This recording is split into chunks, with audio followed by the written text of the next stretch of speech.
Steel Curtain Network. Touchdown! Touchdown para Calvin Austin! El monte Washington es arma. ¿Quién más? ¿Quién más? DJ Watt! What is up, Pittsburgh Steelers fans, and welcome back to another episode of the Steelers Preview. I am Jeff Hartman, joined as always by Dave Schofield and Bryan Davis as we preview the Monday Night Football Showdown, Week 8, Steelers-Giants at Acrisure Stadium. Dave Schofield, welcome to the show. How are you? I'm doing all right, Jeff. If you're going to have to wait an extra day until the next Steelers game, at least it's one where it's coming off of a 22-point win. True. Bryan Davis, welcome. Last one before the bye, too. And I got to tell you, I've been thinking about this game for a long time because we know the date, October 14th, 1991.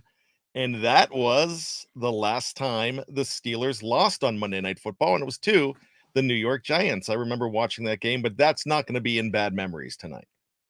Well, I said this on Let's Ride when I was asked on Wednesday about they should have lost on Monday night to the Bears a few years ago to Justin Fields and the Bears. And that was the Cassius Marsh game, which was one of the worst calls I've ever seen in my life when he just bumped into an official and gets flagged of personal fouls. No, it's because they claimed that he flexed at the sideline. Is that what it was? That was at the Steelers sideline. So therefore, that was taunting. That's still bogus. Yeah. They should have lost. I'm like, he used to play. He was playing there earlier that Yeah, I season. know. That's why he was The saying hi to his Pokemon King. buddies. Yeah. The Pokemon King. Yeah. Uh, Anyways, okay. We're here. We're getting you ready. And this game is interesting when you look at the numbers. And I'd say that, Dave, what do you say is your sample size since you're the stat guy?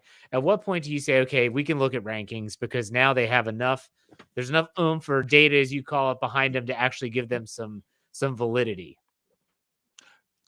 to me, definitively after week 4. I'll sometimes look at them going into week 4 just to get an idea.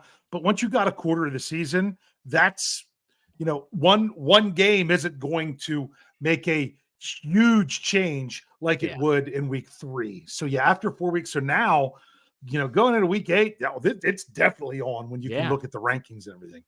They are who they thought we were. And the New York Giants offense sucks. They're off. I'm sorry.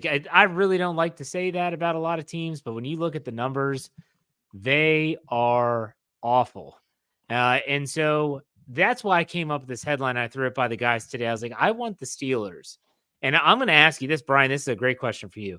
When was the last time the Steelers played a game where you felt that offensively they imposed their will on the defense?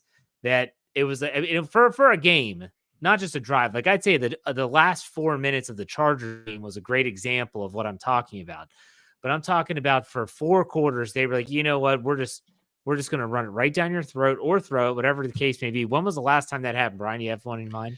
Yeah, you know what? I might have to say in 2020, the COVID year, there was, I believe it was against Philadelphia, week 5, that they kind of imposed their will that game, and it was a little bit of a surprise that they were beating them that year. And so I would say 2020. I might be missing one in between, but there have not been a lot because remember we had the Randy Fichtner era and then the Matt Canada era. Dave, does any game come to mind when you think of it that way? 2020 sounds like that would be the time that would make the most sense. Yeah, that Eagles game, but that ended up being 38-29. That was the Chase Claypool going crazy game. Mm-hmm.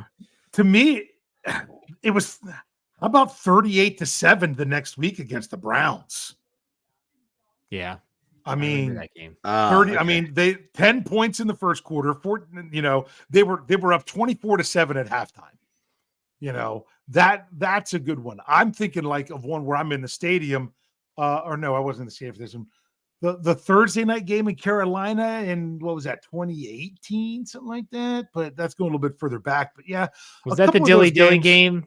Yes, because Rich and I were, or was that the Tennessee one? Rich and I were there for a Thursday night game. It was a Dilly game. Yeah, that was the Tennessee one against Titans. Tennessee. I think the year before. No, that was 2017 because that was right before the Shazier injury. Oh, Yeah, because okay. that was 2017. Because the 2018, I think, was the Panthers one. That I was Yes. saying, because that was the year before. There was another game that that was from 2020. I said that, you had that Cleveland game. I'm trying to remember it, but the maybe not from the very beginning, because it was like, okay, come on, can we get a little bit more stuff going on? Because through the first quarter, the Steelers were down 3-0. But that 27-3 win in Jacksonville in 2020 was another one that was like that. Yeah. I would also say 2020 had I think that was the first Joe Burrow game. And the first time they played Joe Burrow, they smacked him around. And I think they injured him for the rest of the season, if I'm not mistaken. And that was a Yeah, that was 36-10. Yeah. That was a pretty good offensive performance. And so this is a game, and Dave wrote the article for Steel Curtain Network, and I'll let him explain himself and how he talked about this game. This is a game I want to see the Steelers. Don't even let them breathe. Don't even give them an opportunity to make it a game. And on paper, and I know the game's not played on paper, the only way that the Giants have a chance here is for the Steelers to hand it to them. Turnovers and giving them the ball and making stupid decisions. But Dave, do you want to go ahead and explain yourself in case someone missed the article at steelcurtainnetwork.com? Yeah, I said this is the scariest game that the Steelers have left, because they've got 10 games left. If you look at the records of teams right now, 5 games are against teams with winning records. So, anything could happen there. 5 of them are games with teams with losing records, but 4 of them are divisional games in the AFC North. And anything can happen in divisional games. So if you look at everything else, the only non-divisional game they have remaining against a team that's with a losing record is this one coming up. So this is kind of the one that's like, yeah, this is the one that they really should win. It's Monday night. It's at home. It's, getting them to 6-2 before the bye. That's what kind of makes it a little bit scary, just because the more they should win it, the more I get worried that they don't. I would much rather have the Steelers play toss-up games or games that they're not favored to win, because I feel like they rise to the occasion more in those regards. So the reason I think it's scary is because this is one you basically, there's no excuse for losing this game if you lose this game coming up this week. And that's what makes it scary for me. Brian, do you agree with that or disagree? I agree to an extent, and I definitely know where Dave is going here, and I definitely agree with the fact that there's always the letdown, and we've talked about those letdown games. But I don't think this is going to be a letdown team, because Russell Wilson has a lot to prove, and I think he wants to, even though we already have sandwiches named after him after 2 great quarters. It's one of those things that he knows that there's somebody lurking, and he feels that, I think internally, I don't think he feels that he's proved enough. And this could be one of those seasons for him, an exclamation point on his career. And I think he wants that. So I think he's full throttle. Yeah. Okay. I want to get into the injury report, but before we do that, I want to ask you all about the color rush.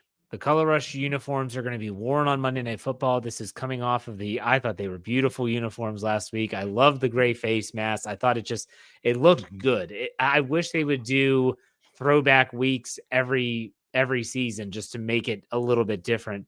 But the Steelers are 7-3 in the color rush. And I looked up the losses, and you guys helped me out. Both you guys, Dave, your spooning game was correct, where you and Bryan spooned together in 2019 against Buffalo. That was the Wildcat game. Then in 2022, a rookie, Kenny Pickett, lost in the color rush uniforms. The Bengals were all white. The Steelers wore their color rush. They lost that one. In 2023, they wore them against the New England Patriots, and they lost that one. That was part of that 3-game skid with the Colts, Cardinals, and the Patriots. The color rush still do it for you guys, or did it kind of lose its luster? Dave, I'll start with you. I mean, I like the color rush. That's the jersey that I wear every game day. My Cam Hayward color rush jersey. I like that it's the block letters. It just looks better with it. It's neat.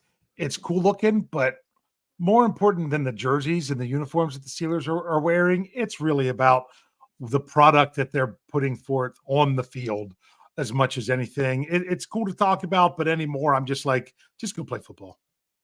All right, Bryan, you're a jersey guy. Do you still like the color rush, or do you wish they would go more in a different direction?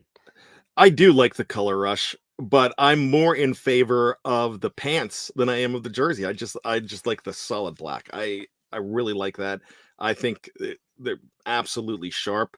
I did like when they had those throwback uniforms back in like 2000 when they beat the Ravens on Monday Night Football in that 2008 season, where they wore the white pants. The gold The gold helmets. Yeah. I love that look. But Jeff, you're absolutely correct about the look the other day. And I've been talking about block numbers forever. You're the one that was been talking about the gray face mask. And I wasn't concerned about the gray face mask. Then I saw them, and all these awesome memories came flooding back. And they look regal just with those blocks and with the same uniforms. I want them to go back to that full time. Packers never left it. I'd love them to go back to it. It's funny because when I was back in Wheeling, my hometown, last weekend, got to watch the game with my dad. My dad has all the Super Bowl commemorative steins, and he had 4 growing up because he had obviously the ones from the 70s, and this was before Super Bowl 40 and all that. And I remember I would stare at them, and I'd look at the score and the year, but I always noticed that on the stein, the face masks are a different color. And I was like, they're doing these throwbacks, but it's not really the throwback if they don't have the correct face mask color. And I'm watching other teams. The Colts went to gray. The Dolphins go to gray for their throwbacks. Like, why aren't the Steelers going to gray? I grew up looking at these damn steins. All you got to do is put gray face masks on. They finally did it. I thought it looked phenomenal. But I will say this, the Packers doing the all white, that's blasphemy. I don't ever want to see the Steelers do all white. That was horrendous. Bryan, I'd rather see all gold. Oh, if they're gonna do something other than all black, I'd rather it be that. Just not all white. Get out of here. Jeff, we had all 4 steins as well, and we had the Pirates World Series stein, and they had the winners and losers of each game, and on the back, yeah. And I stared at them too, and that was just absolutely phenomenal. But if you look behind me, and if you're listening to this on audio, you can't see it, but I have my Steel Curtain jersey in the back, and I'm seeing it in the camera right now, and like those blocks just look so good. They do. They just look so good. All right, let's get focused on week 8. Dave, you have the injury report. Reminder to everyone out there, this is their first reported practice. They did practice on Wednesday, but it's not a reported practice. It's like an extra practice. And Mike Tomlin, I believe, said on Tuesday, Dave, correct me if I'm wrong, I know you will, that they were going to treat that extra practice like a Friday. Yep, so, an extra Friday. Like a light practice. But Dave, go ahead and read off this injury report. It's interesting. Yeah, so this was a typical Thursday practice. It was just the first time that they had to report it. First of all, 2 players that are technically not on the 53. They're in the 21-day window. The Steelers opened that window for Tyler Medikevich with his hamstring. They opened that today. He was limited for the first day. Not surprised it was limited. They did the same thing last week with Dylan Cook, who came in last week. He was full today, so we'll see if they're going to activate him now or wait until the bye week in order to do that. I could see them going either way with that one.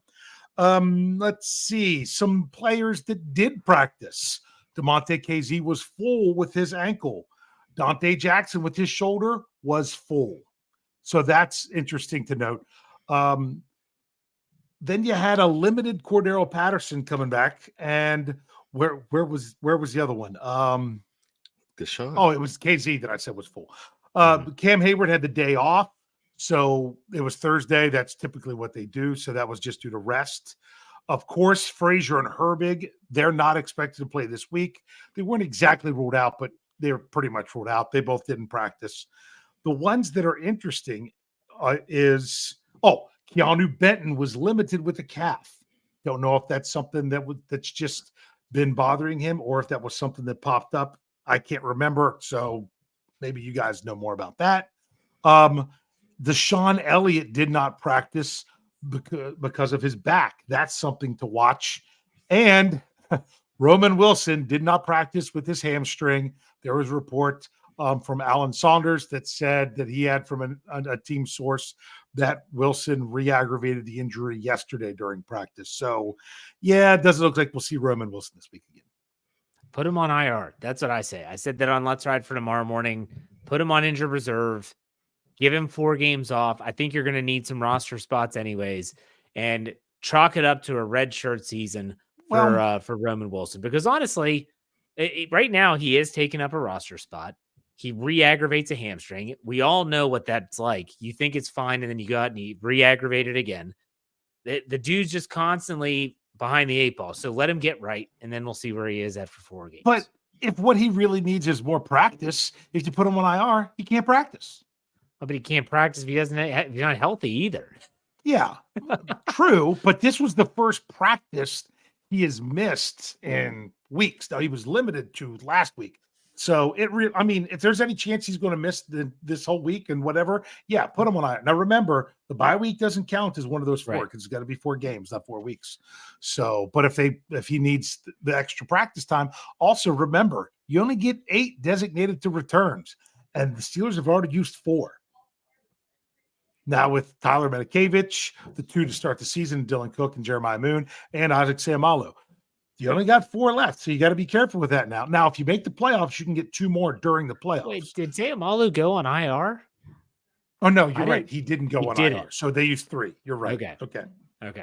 You're right. All right. They could have put him on IR because he missed 4 games, right? Right. He could have. They could have, yes, but they didn't. But they didn't. Yeah. Go ahead, Brian. We're talking about practice. Actually, the Roman Wilson thing, I feel so bad because this kid's trying to play.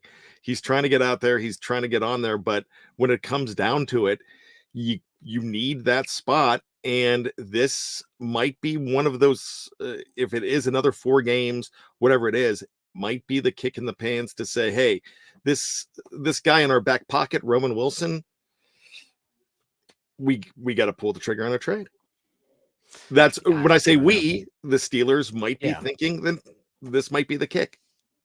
Yeah, I mean, if they acquire any player before the trade deadline, they're going to have to free up a roster spot. And so you have to think about, okay, where would they do that? How would that look?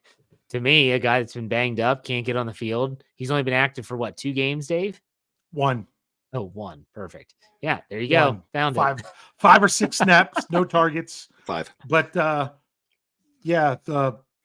reason I say 5 or 6 is I think PFF has them at 6, but I think that's because they count snaps if it's a penalty. You know what I'm saying? So it all depends on where you look on what snaps it would be. But my biggest thing is what I'm concerned about was how many people told me, just wait, coming out of the bye, he's your number 2 receiver.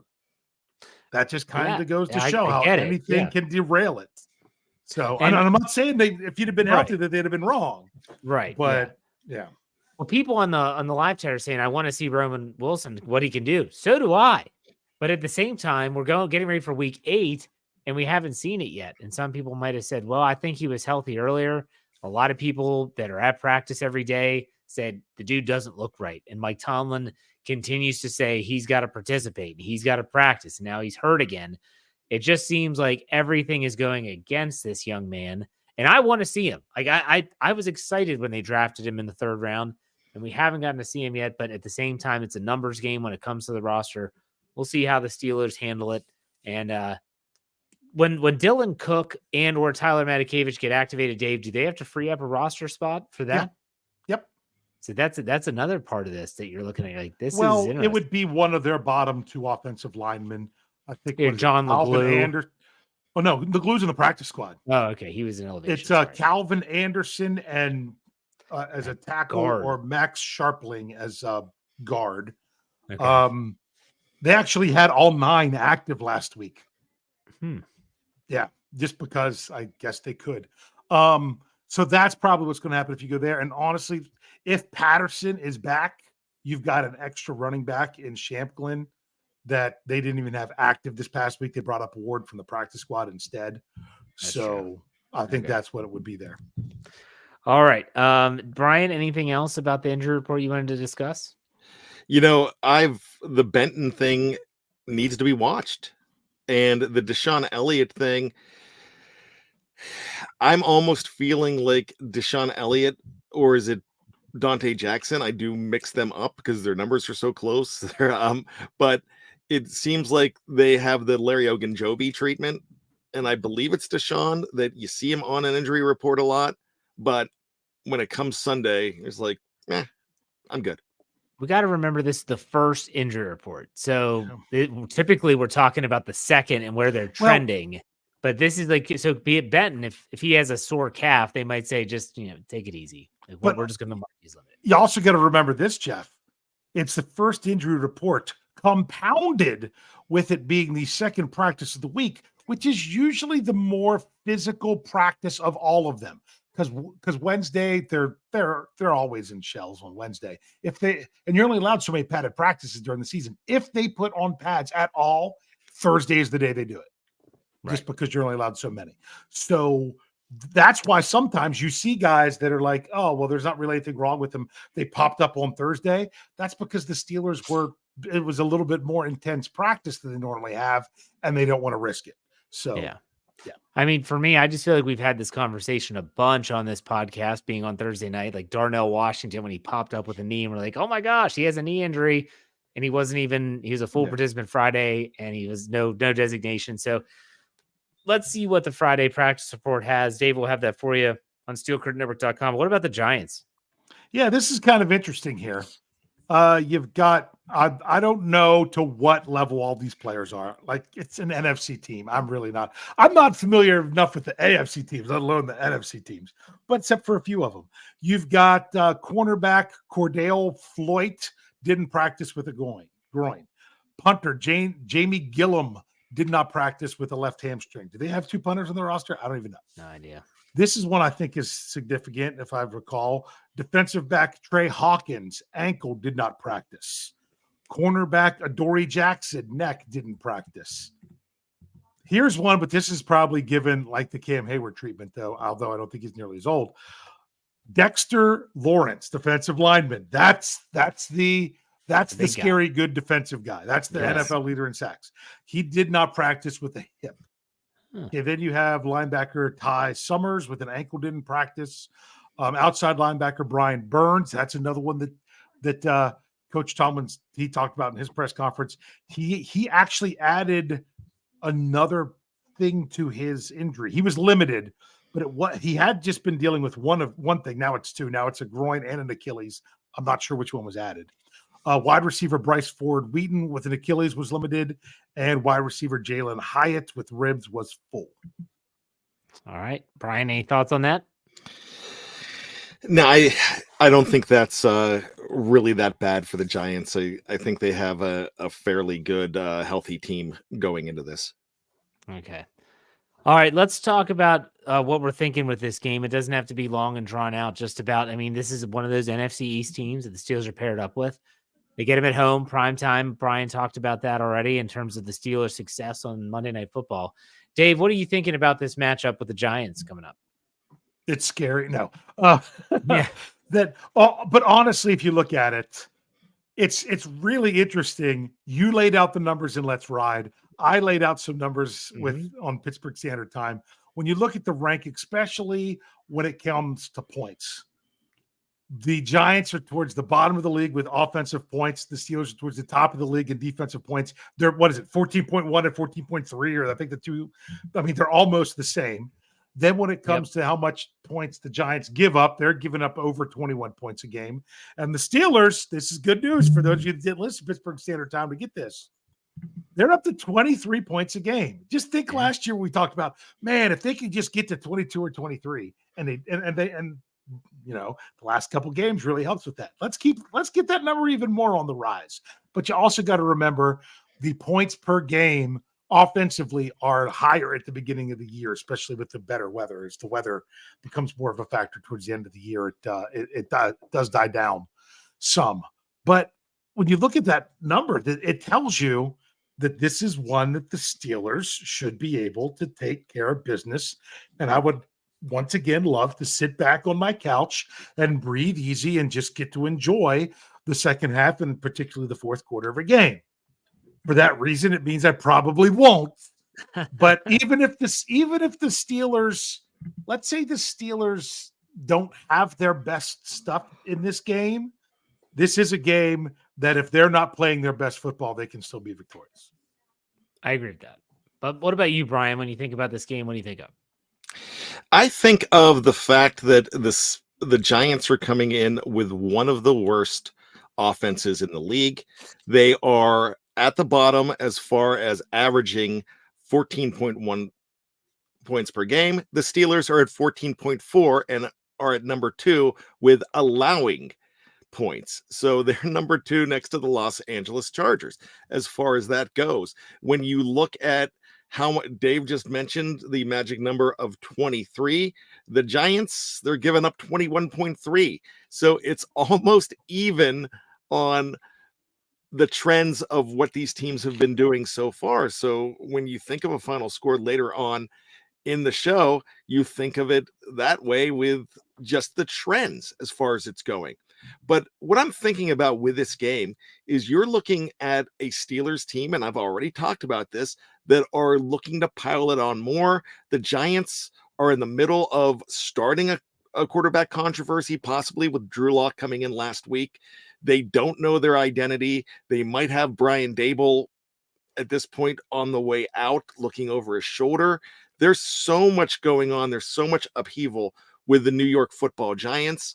And Pittsburgh is definitely a team that is power ranked 9th or 8th, wherever you're looking at, and a team that is really looking at starting an ascension. And at least in their minds, I don't know what the mindset of the New York Giants are, but I think that this is a situation where you might see, just like the other New Jersey team, that they might be looking for a new coach soon. They got demoralized by a guy that was with their franchise for 5 or 6 years, Saquon Barkley, last week.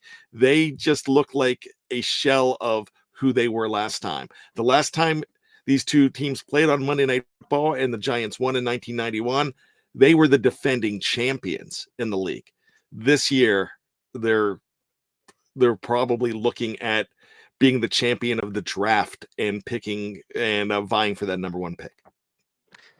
I'm going to bring the super chat up because I agree 100% with it. Nicholas Gabriel gives us $2. He said a statement game if we can truly dominate a bad team. This is where we doing are. It in the first half this time. But would you rather them start fast and fade off, or fade or warm up to the task and then finish strong? I'd rather them start fast and empty the bench. Yeah, of course, that's what we would all prefer. But if I had to pick the halves that they show out, I'd rather them show out in the second half. I love that they're a second half team. I really do. But if they can be in the first half like they've shown they've been in the second half, then they're just a force to be reckoned with and put the NFL on notice. Right. And I also want do it in front of a national audience. AFL 67 said, I heard the vibe in the locker room was no messing around. They all remember what happened last year, the New England and Cardinals debacles. And I will say this. I'm not in the locker room. I'm not talking to players or anything like that. But the vibe that you get from just watching video that's out there, I can't speak for anyone else, but for my own personal opinion, I feel like this team is different. I feel like they are more of a team than they have been in the past. And I'm sure that winning obviously helps with that. You know, I mean, Najee Harris is in great spirits and he's joking around. Why? He's running the ball well. They're 5-2. He's openly said this is the best start we've ever had in my career here in Pittsburgh. So yeah, winning makes things a little bit easier to handle. But I also feel like this is a team that's just really locked in. I don't know. Maybe that's just me and the vibe I'm getting from these guys. Bryan? You know, I kind of feel, and this is not a slight, he's a Hall of Famer, a future Hall of Famer, but towards the end, Ben Roethlisberger was the veteran and he was a comfortable guy. He was comfortable as far as everything went. It was one of those, like, I'm the old guy, these are young guys, I've got to whip these guys in shape, but it never happened. They never whipped in shape, and they went into games with the cockiness against teams that they were supposed to beat. I don't think that, now you have guys definitely with cocky potential on this team. You have it on every single team. But I think Russell Wilson, and I intimated about this earlier in the show, I just kind of feel that he is not done. He needs to make a statement, and he needs the Steelers to make a statement game. And for all that talk about how he was washed up, this was a joke of a signing, all that, and the national media thought Pittsburgh had one of the worst situations at quarterback in the league. I think a national game last week against who I still think is a tough defense, and I don't care that that people went out, that they didn't have all of their players, because Sauce Gardner was in there most of the time. He didn't take that much time off. And I kind of feel that they started to make a statement, but they started to make it late, like y'all said. But I feel like this is a week where the national media is starting to recognize. Now they want to put the exclamation point on it. And I think that Russell Wilson is the guy that wants to be known as the guy that brought these guys together and keeps leading them. So there's no, I said it earlier, there's no taking the foot off the gas as far as the mentality of this team. And I don't think this is a mentality of a team that's been there and done that, because TJ Watt has never been on a team that has won a playoff game. Yeah. Dave, what do you want to say? Yeah. Now I got to remember what it was. I did. I was trying to. Two is a pattern. We've had one game with Russell Wilson at quarterback. So what's it going to be? Is it going to be a pattern of this is the type of play you're going to get from Russell Wilson after he shook the rest off in his first game, of course? Or is it just going to be, he came out, it was a spark. Was it a spark, or did he light the fire? Is what this really comes down to with this week. If it was just a spark, now teams have film on what he's going to do in black and gold, and they can try to figure stuff out and all. It was just, kind of like sometimes when a team fires a head coach, they'll come out and win the next week, even if it's Jeff Saturday coaching a terrible Colts team. They still managed to win the next game until they played the Steelers. But then, so you have that spark. Is that all that was on Sunday Night Football? Or are we going to see the pattern on Monday Night Football to show that this is what the Steelers, and particularly their quarterback play, that's what it's going to be all about? Yeah. All right. Fair enough. What we're going to do is we're going to take a quick break. When we come back after this break, and if you're watching this live on any platform, we're not going anywhere. We're going to have our over-under game. We're going to update those rankings. We're going to give our predictions. We'll do some trivia and have some fun. So stay tuned. We'll be right back.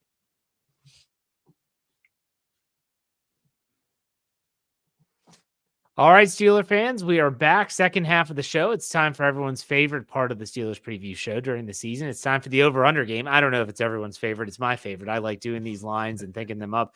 So, Dave, what's the update so far after week 7?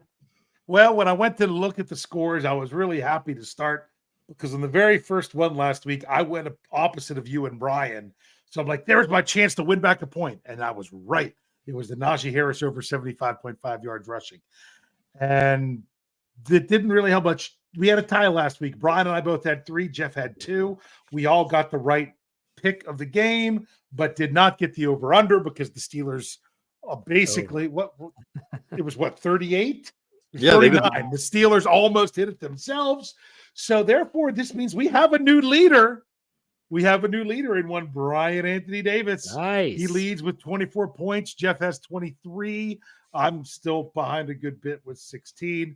And when it comes to the games in the over-under, Bryan and I are tied with 6 and Jeff at 5. So all right.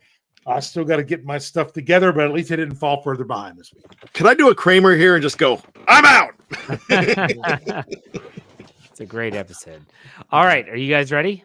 Hey, sometimes you got to know when to get up and walk away from the table while you're still ahead. Well, or else you end up losing everything. So I'm cashing in my chips, boys. All right. First one, Pittsburgh Steelers team rushing yards. I'm going to go with 155 and a half. 155 and a half. Bryan, what do you think?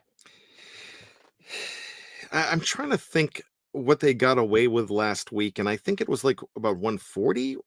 Is that correct? Let me look quick. I have it right here. The rushing for the Steelers, 149. Okay.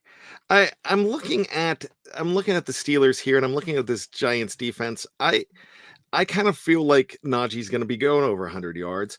I still think a fantastic game is probably on 120, 130. I still think that's a good spot. So I think they're going to have a great rushing day, but I'm going to go slightly under on this. And when I say slightly. Okay. Dave? Well, to me, what this comes down to is this. If the Steelers really want to have a big rushing performance, what's their best rushing performance this year? Do we know? Probably I'm against the trying to. Chargers. Raiders? Yeah, I'm. Oh, Hold on. It could have been the I'll be Raiders. there in just a second. I was trying to bring it up, and of course now it won't load, because that's just how it goes. But if you give me just a second, I'll be able to figure this out. But to me, getting the most rushing yards sometimes has to do with how, not just leading in the game, but how long were you leading in the game? If you can the earlier you get a lead, generally the more rushing attempts and rushing yards you end up with. And so far, the top rushing yards this year was actually against the Raiders, 183. You were right, Brian. And they had 141 against the Broncos. Well, also remember, against the Broncos, they were what, 10-0 at the half. So I would like to see them, because of that reason, I want to see them leading this game for a large majority of it. I'm going to take the over, because I also wouldn't be shocked if either Jaylen Warren or if we see Cordero Patterson, if one of them just busts off a significant 30 to 40 yard run, that'll help them put them over that. I'm going over. I think this team, the Jets are averaging 138.1 a game on the ground defensively. Jets? I'm sorry, the Giants. Yeah, sorry, thank you. So I'm gonna go over. Not by a ton, but I think they go over. I think they run the ball well. And that's their best bet against that defensive front anyways. And Saquon Barkley had 176 yards last week and didn't even play in the fourth quarter. So anyways. All right, next one. Chris Boswell field goals. The line is just 1.5.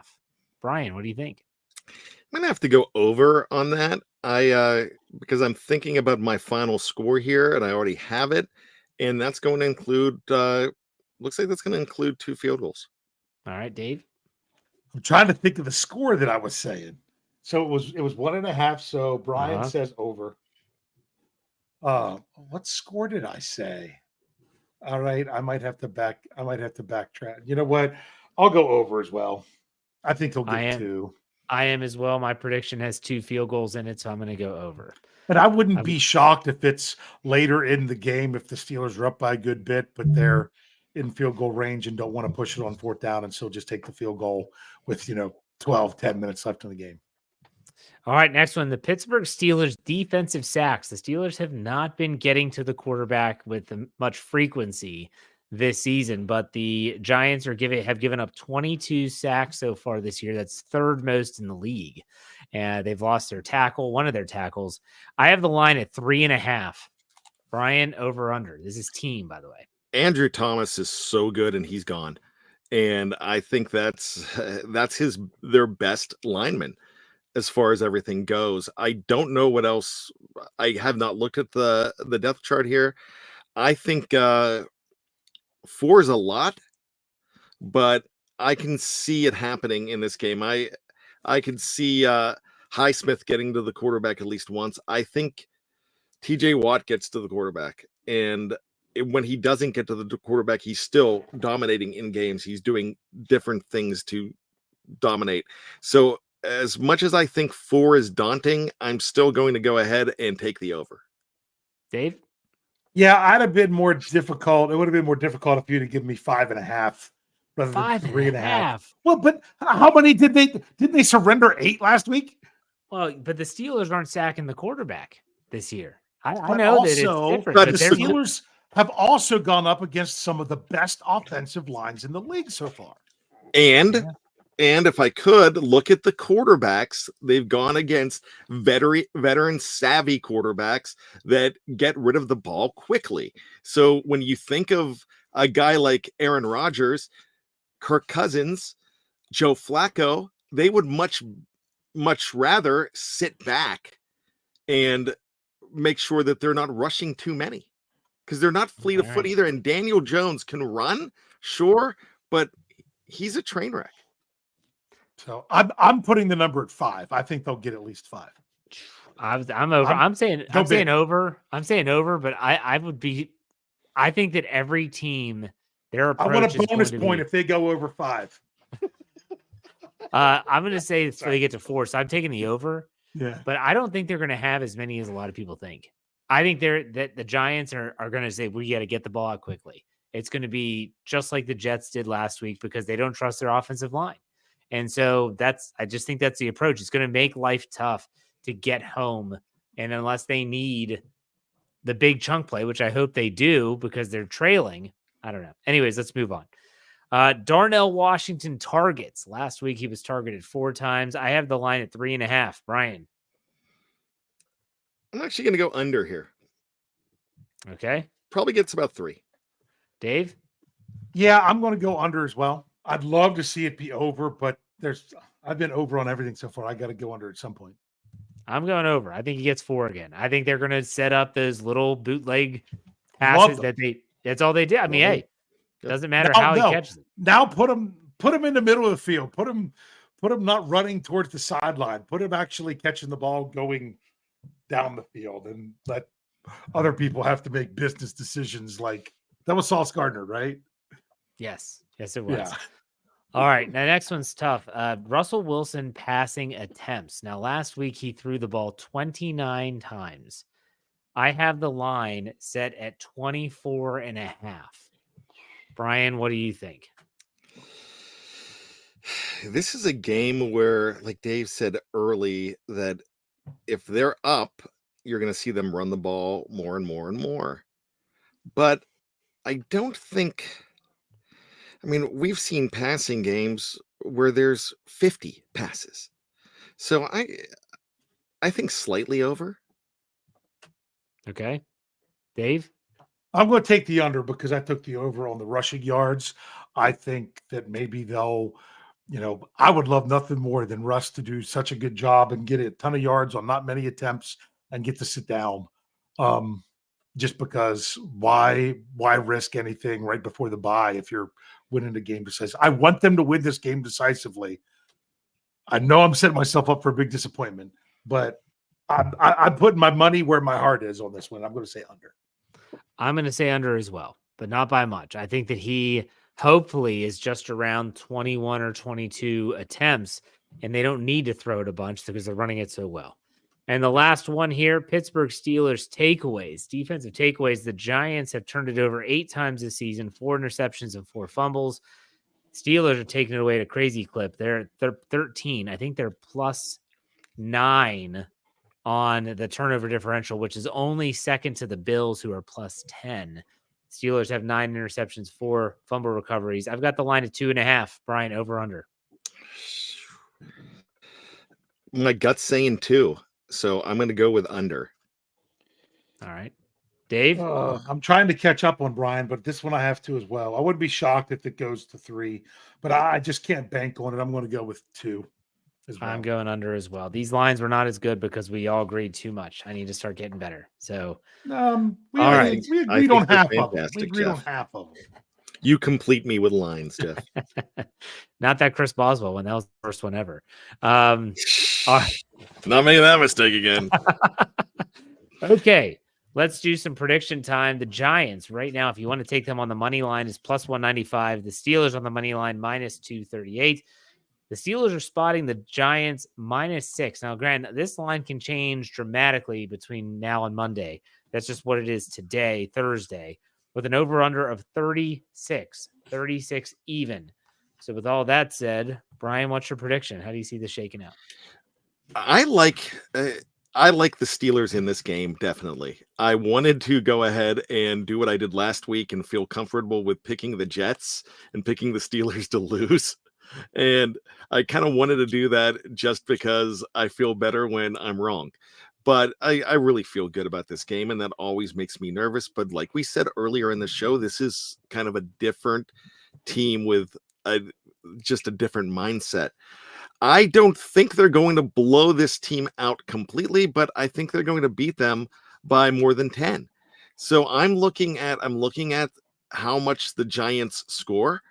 And I'm actually going to go ahead. I was going to put them around 13, but I'm going to go ahead and give them 16. And I'm going to give the Steelers 27 in this game. And because I think the running game is going to control a lot of stuff, I don't think they're going to go absolutely crazy. They're going to go over their average of 23 by 4, and it's going to end up being closer to about 24, 25 pretty soon. And that's pretty nice. They are right now at number 19 as far as yards, and they are at 16 as far as scoring points, and they're one ahead of the Philadelphia Eagles. Believe that. They're at 23. The Eagles are 22.3. So when was the last time you even thought of the Steelers having more points than Philadelphia? So I'm going to go ahead and say 27-16 in favor of your Pittsburgh Steelers. All right, Dave, what's your score prediction? 27-16, Bryan. I'm going, although I wasn't right last week, I was the closest of the three of us. So I went 27-10 last week. Let's do it again this week. I'm going Steelers 27-10. That's slightly over because I think the Steelers could score more points than that. So therefore, that's what I'm going with. I think this is a game where the score might look inflated, but it might actually be closer for a little bit longer than a lot of fans would be happy about. I've got the Steelers pulling away late. Final score, Steelers 27, New York Giants 13. 27-13. 27-10, 27-13, 27-16. I mean, could the Steelers put up over 30? Yeah, they absolutely could. But then the Giants defense is good. I wouldn't be shocked if they do, especially if they get a defensive score. Right. Which haven't had one of those. Bryan, did you say you took the Jets last week? I thought I did. I had you down for taking the Steelers last week. If you took the Jets, I got to go back and change that. I'm gonna have to go listen to that one now. I think I don't know. He was saying how he's scared of the game. I remember that. Yeah, for sure. For some reason, I thought I picked the Jets, but I do not know. So yeah, we'll have to take a listen to that. Yeah. All right. Will that lose me a point? Will that lose me my lead? That if you took the Jets, that loses the tie that you are with me, because that's a separate category. We have Jeff's over under categories is one thing, and then the game and point as a different category. So Jeff can still have a sleepless night knowing that he's in my shadows. Yes. Is what you're saying. Okay. Yeah, there you go. All right. Nicholas Gabriel gives us $5. Thank you very much. 20-16, but I wrote down Pittsburgh. I don't know. Maybe I'm wrong. Okay. Anyways, he said, do we make a trade before the deadline? We've been, quote, in talks every time and always on the losing end of it. I feel like a wide receiver trade will make us legit. I'll give my opinion first. I think the Steelers do make a trade. I just don't know if it's going to be the player that everyone is hoping for. It might be what many view as a second tier type player, like a Mike Williams. I don't think Mike Williams is going to be having Steeler fans singing Super Bowl songs in the streets like a Cooper Kupp would or a Devontae Adams could have. But nonetheless, I do think they make a move before the deadline, but I'll let you guys answer too. Dave, what do you think? Yeah, I think you're right. I think they will make a move of some point. The question is the magnitude of that move. Yeah. Bryan? I think that they're going to do it as well, and I think they might go for magnitude. I'm putting a nice dollar bill down on Cooper Kupp. Okay. I mean, I would love it. I'm not expecting it now, so that way I can be pleasantly surprised. There you go. All right, Bryan, are you ready for your trip down memory lane? Yeah, you know what? You have to wait. I have it. I got it. Yep. Ready and begin. All right. One of the most underwhelming series as far as the Steelers and Giants go. You know, the Giants lead this like 44-33, but all of that was in the 30s, 40s, 50s, and 60s. They've only played 11 times since 1971, since I was born. So they have not played a lot. When there were 5 teams in the NFC East, there was not a lot of times that the Steelers played the New York Giants, but now they play every 4 years, it seems. And I want to go back to a game that I went to. Santonio Holmes was not playing this game on October 26th, 2008. And the reason he wasn't playing, he got sat down because he got pulled over with some wacky tobacco in his SUV. So Mike Tomlin sat him down. It did the trick. Santonio had a good rest of the season. This was not an offensive scoring game. John Carney had 4 field goals, but the big thing was Greg Warren, the long snapper, who people in the stands did not know who he was. He got hurt. James Harrison comes in. They get a safety. because he snaps it over the head. Yes, James Harrison was your long snapper. The Steelers, who led a good bit of the game, they gave up 5 points in the fourth quarter, and then throwing on a kicker with Kevin Boss, a 2-yard pass from Eli Manning. It was a final score of 21-14 Giants, but scoreboard, the Steelers went on to win the Super Bowl. Right at the buzzer. Wow. Good job. Very nice. All right. Very good. Very good. Dave, trivia time. Go ahead. All right. Trivia time. Here we go. The Pittsburgh Steelers have won their last 2 games by at least 3 scores. For me to get to 3 scores, it's 17 points. Because if you win by 16 points, technically that's 2 touchdowns if you convert both 2-point conversions. So they've won their last 2 games by at least 3 scores. They have an opportunity to do that again on Monday, which is what I'm banking on based on my score prediction. When's the last time the Pittsburgh Steelers won 3 games in a row where they won by 3 scores or more? Was it 2020? Was it the we have that Browns game in there? We have the the Eagles game ended up being close at the end. So yeah, I'm going to go ahead and pull that back. I would probably go with 2015. Jeff, any idea? No, I don't. Is it a Tomlin era? I didn't say that, but do you need me to answer that question? I can answer that question. You can answer Brian's guess first because I don't have a guess. I'll answer yours. It is Tomlin era. Okay. Gosh, I can't think of any time that they've had 3 straight games of winning by 3 scores. I'll be honest with you. It was 3 straight games of winning by 20 points or more. 21 points or more, actually. Am I right on 2015? Because I'm thinking about the Rams, the 49ers, and maybe somebody else in there. Well, when I do this looking at the streak, they didn't even have 2 games in a row in 2015. Okay. So you were not correct on 2015. Okay. Was it 2017? That was a high production season. That was another high production season. But the answer there is they didn't even have 2 in a row in 2017. Wow. Because they were giving up a lot on defense. That's the problem with those Ben teams. Let's go 2011. Jeff, I'll give you one more shot. 2011, they didn't even have 2 in a row. I mean, I'm trying to think. You could split the uprights. We have 15 and 17. Yeah, so we'll try 2016, Alex. Well, in 2016, they at least had 2 in a row. That was let me actually click on this to get what the games were in 2016. In 2016, it was in weeks 4 and weeks 5 when they beat Kansas City by 29 and then the Jets by 18. But believe it or not, the answer is the first 3 games of the Mike Tomlin era. In 2007. In 2007, week 1, they beat Cleveland 34-7. Week 2, they beat Buffalo 26-3. And week 3, they beat San Francisco 37-16. That's the only time in the Mike Tomlin era that they have won 3 games in a row by 17 points or more. Now, they've only done it.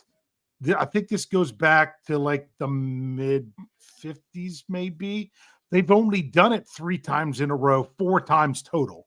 They did it in 2006 3 times. They did it in 2007 3 times. They did it in 1973 3 times, and in 1976 3 times. But what's interesting, in 76, they had a streak of 3 and a different streak of 4 in that 76 season. They also had a streak of 4 in 1972. Well, that's also because that was one of the best defenses of all time. They didn't win a Super Bowl, but And I don't, yes, they had all those shutouts. I don't know if anyone put it in the live chat because I wasn't looking, but we just had a Cooper Cup touchdown. Hey. All right. Well done. Good trivia. So let's do some final thoughts. Bryan, I'll let you go first. It is a game where a lot of us were expecting a big win. And for me, it's just a definitive win with, even if it's 11 points, even if it's 2 touchdowns, even if they win by 7 and the Giants do a garbage time touchdown. I think if you can feel complete after this game, then you're going to feel really good about it. And you should not worry about a score because, like Mike Tomlin says, those are varsity athletes on that other side as well. I look at this entire Russell Wilson experiment, and it's not an experiment. It's here.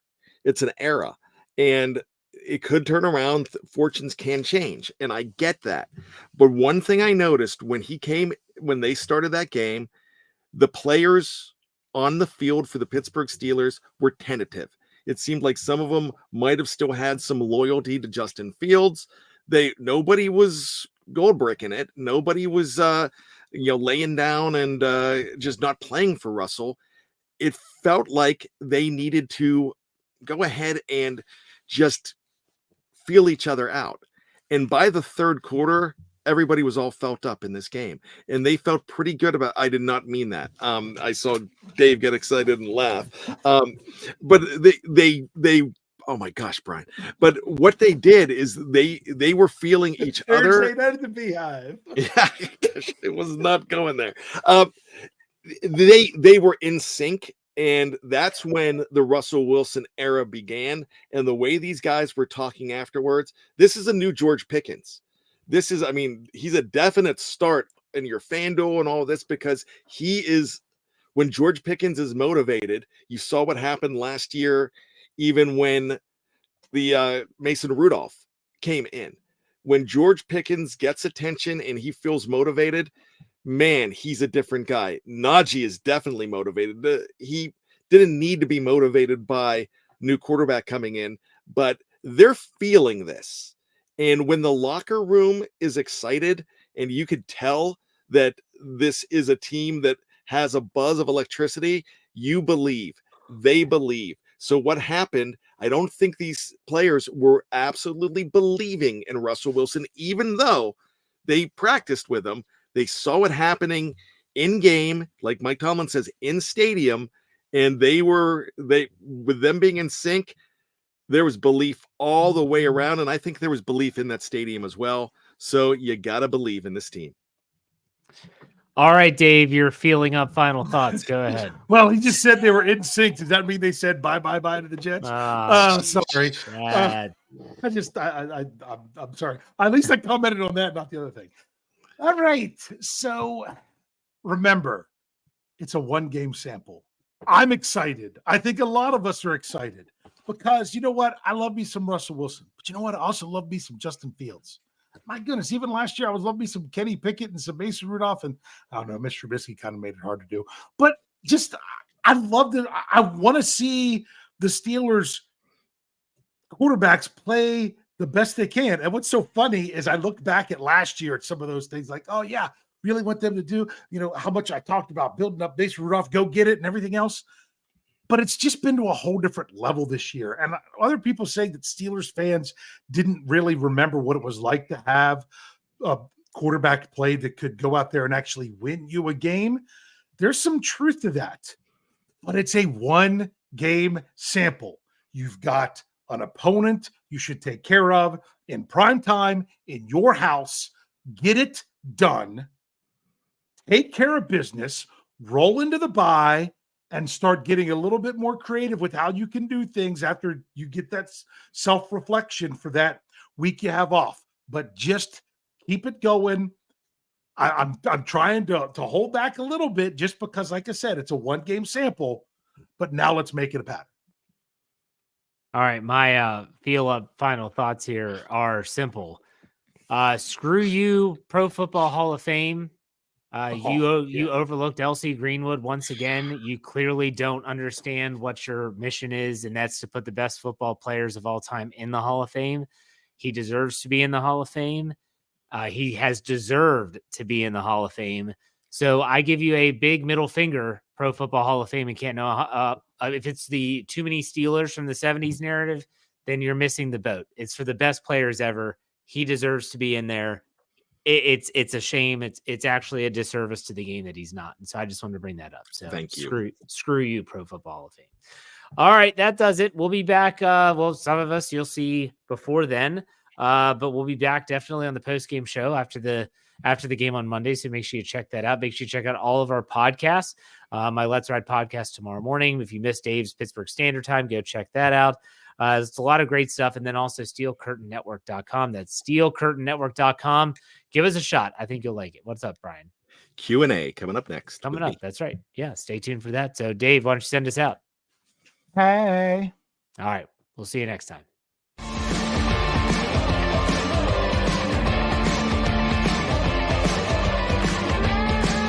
Steel Curtain Network.